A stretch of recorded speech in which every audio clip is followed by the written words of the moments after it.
Hey there, my name is Brian and I'm 32 years old. I am an economics professor at a university. I love my job. I like teaching. It makes me feel like I am making a difference in the lives of those who I teach. I am a guy who has had a pretty normal life. I grew up in a good neighborhood with good parents, went to a good school, got my degree, got my PhD, and became a professor. The only thing that didn't go as planned was my marriage. I ended my marriage about a year ago. My ex-wife, Jennifer, who I thought was the love of my life, wasn't really the person I thought she was.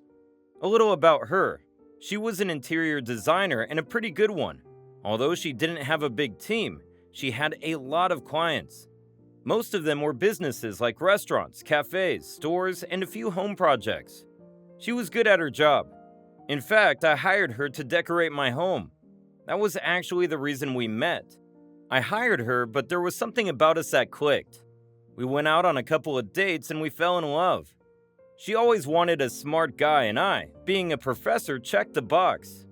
And since I was so into academics, I always wanted someone different, someone who was creative and fun. And there she was, an interior designer who loved her job. I couldn't help but fall in love with her, but little did I know, there was a storm waiting for me. We ended our marriage a year ago, and there's a pretty good reason for it. Everything was going great, but then she did something that just made me leave her. It was just like any other regular day. I went to the university to teach. She went to her work, and everything was going how it used to be. I came home from work. She came home from work, and we had dinner. While having dinner, she told me she had to leave the city on the weekend for work. How was the food? I ordered it from your favorite Italian restaurant. It's perfect. Perfect. Just perfect. Sometimes I feel like you love Italian food more than me. Well, that is definitely not the case, I tell you. I love Korean food the most. Then comes Italian, and then you. Shut up, you're so mean. It is what it is. I am never ordering food for you ever again. Oh, come on, babe, I'm kidding. You know I love you the most, right? Just to eat your food, you flirt.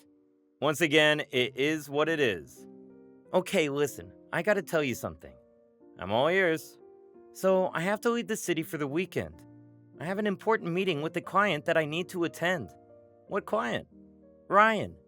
Ryan's out of town? He is opening up a new restaurant, 20 miles from the city. I have to go design its interior, so I have to check it out. But I thought we're going to the movies this weekend. I know, babe. I'm sorry. It's important. Well, okay, but you'll have to make it up to me for this. I promise, I will. I guess I'll just get some Korean food for myself, a true companion to my loneliness. Ha ha ha, very funny. She used to have client meetings at home sometimes, so I knew who Ryan was. He was actually one of the oldest clients she had.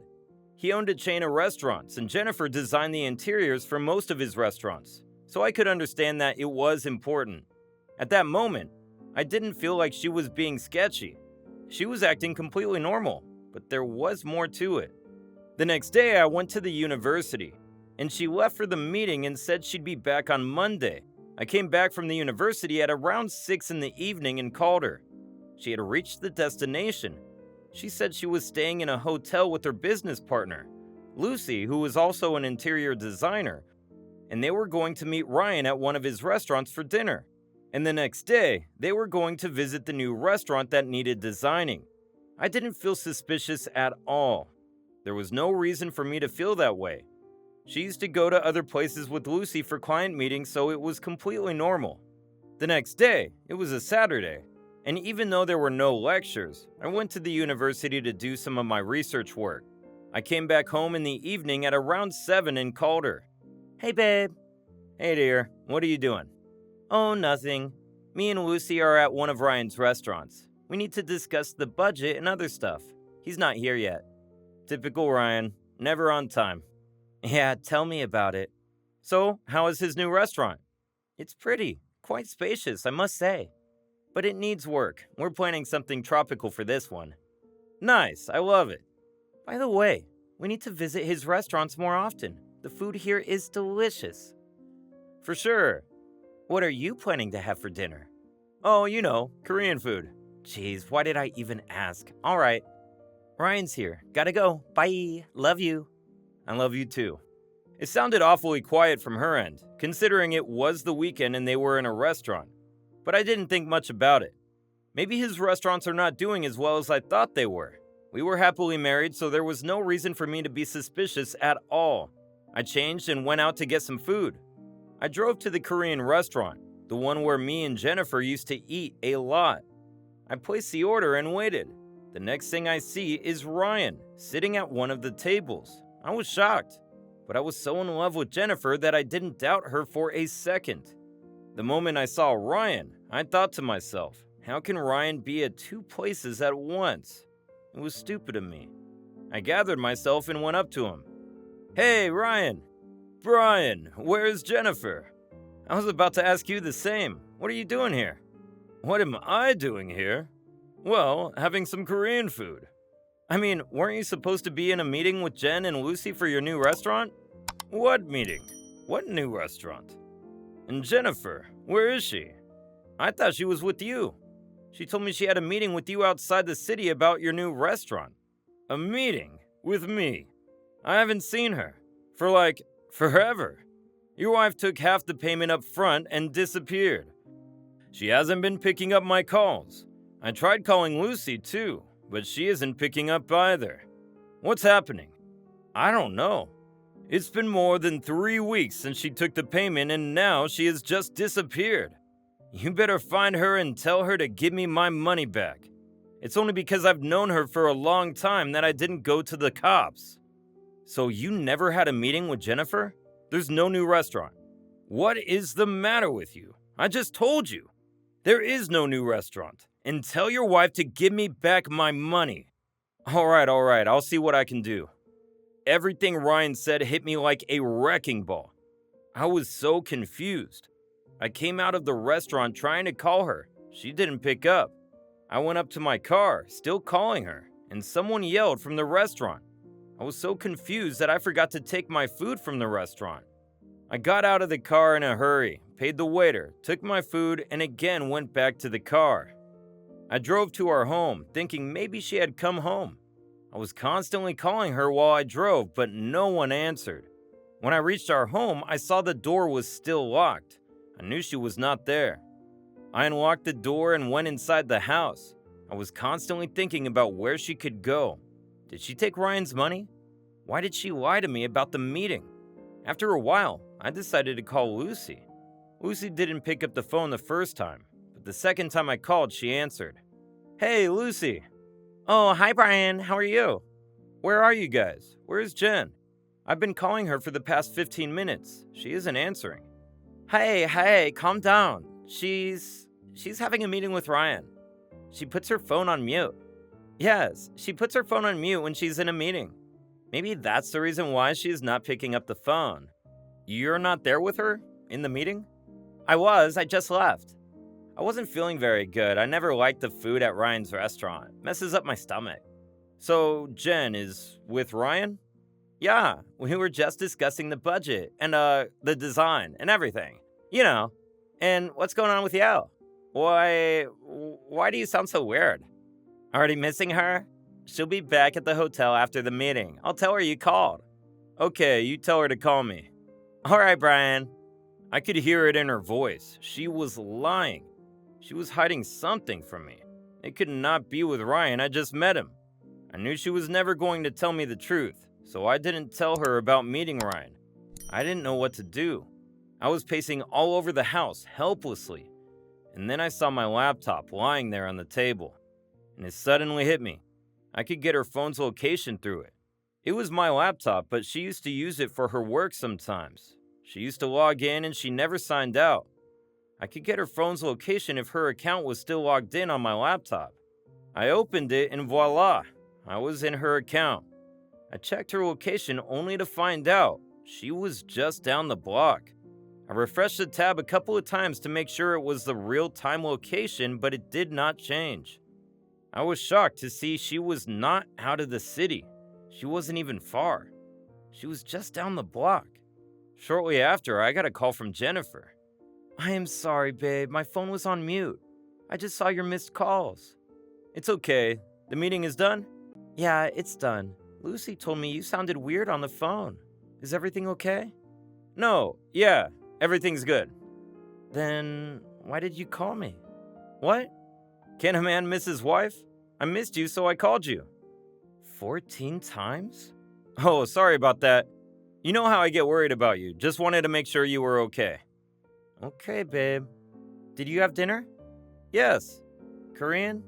No, just ordered pizza. Didn't feel like going out. Alright. I'll be back on Monday. Till then, miss me. Bye. Love you. Oh, you have no idea. Love you too. I didn't tell her anything.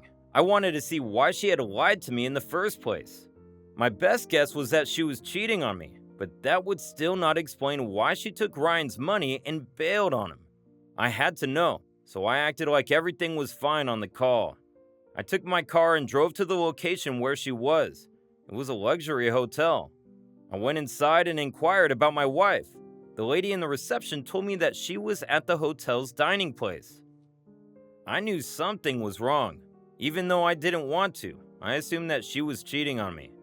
That would explain why she would have lied to me about going out of the city and instead stay in a luxury hotel right down the block. I asked her if the room she was staying at was registered in her name and how many guests were staying in the room. The receptionist became a little skeptical. She refused to tell me anything. She told me it was against the hotel's policy of keeping the guest information discreet. I told her that Jennifer might be a suspect of stealing a large sum of money, and it was important that I go talk to her. I also snuck in a $100 bill under the glass reception. She slowly moved her hand forward and took the bill. She checked on her computer and told me that the room was indeed booked in Jennifer's name, and she had booked it for 2 people. Jennifer booking the room for 2 people still didn't mean she was cheating on me. It could be for her and Lucy. I had to go see her in person.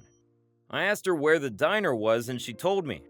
I went to the diner and there she was, with the man. The moment I saw her with the man, I had a chilling sensation all over my body. I could literally feel my heart ache as if someone had put a heavy stone on my chest. I couldn't think straight. My mind still gave her the benefit of the doubt. Maybe she was with the client, but I had to be sure. I decided not to go up to her. I sat on a table behind them, in the corner. I sat there and waited. I saw her sipping wine, eating, laughing, and occasionally holding his hand. My mind just wasn't ready to accept what I was watching. I still had the slightest of hope that he could be a client, and they were talking business. I know it sounds stupid, but I just couldn't wrap my head around what was happening. And then it happened. I saw them kiss. The moment they kissed, I felt like I had lost everything. It was heartbreaking. I decided to go up to her. I was angry and sad at the time. I went up to their table and her face went pale when she saw me. Brian, what are you doing here? What are you doing here and who is this guy?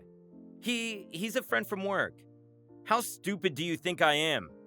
This is not one of Ryan's restaurants and this guy is definitely not Ryan. What are you doing here? We can talk about it later. This is not the place. Exactly. This is not the place you told me you were going to. You lied to me. Listen, just calm down. I can explain. Then explain. Not here. Just go home. I'll be there soon. And then we can talk about it. Why are you so scared if he's just a friend? And you told me you were going out of the city. This doesn't look like out of the city. It's literally a block away from our home.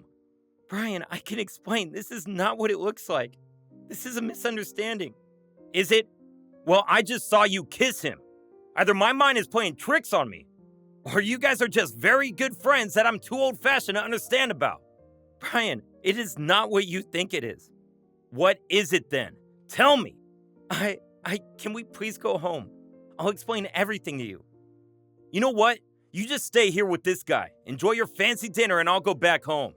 Brian, wait a minute. Brian! I was so angry I didn't even turn once to look back. I knew it was over and we were done. I went back home and sat on the couch, doing literally nothing. I was just sitting still.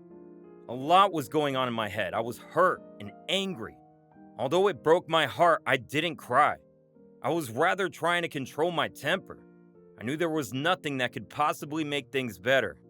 I just sat there. After a while, Jennifer came home. She came up to me with teary eyes. Brian, I am so sorry. Please forgive me. It was a mistake. I love you. I loved you too, Jennifer. I've done nothing but try to be a good husband. You are a good husband, Brian. You're the best husband in the world. Talk is cheap. I just saw you kiss another man. I'm sorry, Brian. I really am. What did I ever do to make you do something like this to me? How long has this been going on? You know what? I don't even want to know. Please calm down. I am really sorry. It was a mistake. Mistake? This wasn't a mistake, Jen. It was a choice. You chose to do it. And what did you do with Ryan's money? I met him and he was furious. Ryan? Where did you meet him? How? Because he wasn't out of the city like you told me. You're a liar. Brian, please. We are done. It's over. And I left. I took my car and left the house. I wanted to get out of that house, but I also didn't want to spend the night alone. I went to my friend's place and decided to spend the night there. Jennifer was calling my phone over and over again, one ring after another. After some time, I got fed up and switched my phone off. I didn't tell my friend about what had just happened. I just told him that I had a really rough night and I needed a place to crash. He told me I could stay in his place for as long as I wanted. He could see it in my face that something was wrong, and I didn't want to talk about it. He didn't ask anything. He told me to go to sleep on his bed and he would sleep on the couch. I told him I should be the one sleeping on the couch, but he insisted that I sleep on the bed. He said I could really use a cozy bed and a blanket right now, and I agreed. He went to sleep on the couch and I went to his bedroom. I couldn't sleep the whole night. There were like a million things going on in my mind. After some time, I decided that it was best that we separate. I would never be able to forgive her. I went home the next morning, and there she was, sitting on the couch, waiting for me. Brian, thank God you came back. I want a divorce. What? Brian, please listen, I am so sorry. It doesn't matter now. You can't change anything. You can't do this to me. I can, and I will. Just calm down, Brian. We can work this out. Work this out? I don't want to work this out. I want you out of my house. Pack your stuff and leave. You can't do this to me. After what you've done, this is the only thing I want to do. Don't do this to me, please. I really love you. Love me? You kissed another man. And I don't know how long this has been going on for. And honestly, I don't want to know. Brian, just listen to me for a second. Jennifer, please, don't make this any more complicated than it already is. Just pack your stuff and leave. I'll send the divorce papers to you. Brian. Leave, Jennifer. But, leave right now. She tried to convince me for a while, but it was futile. I had already made up my mind and nothing she said could possibly change it. After a while, she gave up trying and started packing up her stuff.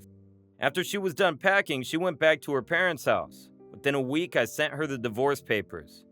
She was hesitant to sign it at first, but after a little persuasion from my lawyer, she signed it.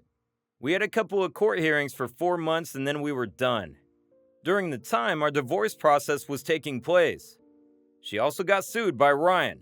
I got to know from some of our mutual friends that Ryan had sued her, and she had to pay a hefty fine. Turns out, Lucy was also involved in it too. She also had to pay the fine. Serves her right. She blatantly lied to me about meeting with Ryan. She knew everything and yet decided to let it all happen. What kind of friend does that? All of this legal fiasco turned out to be quite detrimental to Jennifer's professional image. Our friends told me that both Jennifer and Lucy lost all of their clients one by one. The client base that they had built in years faded right away. She was getting no new clients and had to shut down her interior design business.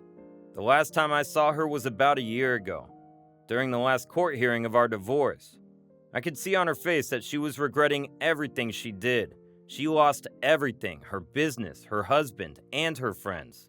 Karma hit her hard. Most of the mutual friends we had got to know about everything and they decided to cut her off. Some of them are still friends with both of us. They sometimes tell me about her. The last I heard of her was that she was living in a rented apartment all alone. She had left her parents' home and was living all by herself. She tried running a restaurant, but it failed miserably, only leading to more financial loss for her. I never imagined someone like her, who made other people's homes beautiful, would end up messing up her own. As for me, I accepted everything that had happened and moved on. And as the proverb goes, every cloud has a silver lining. Ryan got to know about what had happened between me and Jennifer, and he empathized. We met and became really good friends. He offered to open a new restaurant in partnership. I agreed. I used my savings and invested, and turns out, Ryan is pretty good at his work. And as Jennifer said, the food at Ryan's restaurants is indeed delicious. We opened up a restaurant in partnership and it's doing pretty well. It has become a cash cow for both of us now. It's bringing in good money. And now I'm focusing on investing that money in other places as well. The business is good. Now I have two companions to my loneliness: Korean food and the food from our restaurant.